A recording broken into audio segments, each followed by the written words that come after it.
পুরুষ মানুষের আত্মসম্মান কখন চলে যায়? যখন হাত পাততে হয় তখন। যখন আপনি রিজিকের সোর্স তৈরি করেছেন, আপনি স্বাবলম্বী, আপনি মাশাআল্লাহ মাসে 10-20-30 হাজার টাকা আর্ন করেন বা 1 লাখ 2 লাখ টাকা আর্ন করেন, আলহামদুলিল্লাহ, কারো কাছে হাত পাততে হয় না, সবাই দেখবেন আপনাকে সম্মান দিবে। যখন আপনার অন্যের কাছে হাত পাততে হবে তখন দেখবেন স্ত্রীও সম্মান করছে না। তো এই জন্য ডিগনিটি আগে, ডিগনিটি ফার্স্ট। আপনার ডিগনিটি অর্জন করতে হলে একটা হালাল উপার্জনের সোর্স লাগবে, এক। তারপরে পিতামাতাকে বোঝানোর চেষ্টা করবেন।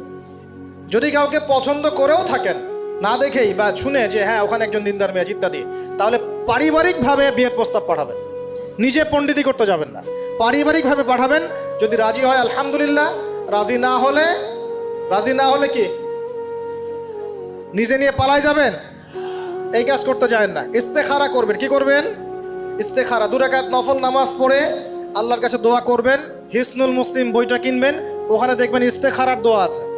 ইস্তেখারা মানে হচ্ছে আল্লাহর সাথে পরামর্শ করা।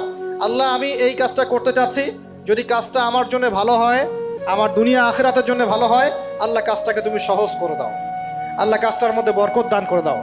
আর যদি এই কাজটা দুনিয়া আখিরাতের জন্য খারাপ হয়, আল্লাহ তুমি কাজটাকে সরায় দাও, আমাকেও কাজটা থেকে সরায় দাও। এটা হচ্ছে ইস্তেখারা। এই দোয়া বেশি বেশি করলে ইনশাআল্লাহ আল্লাহর পক্ষ থেকেই ফয়সালা হবে।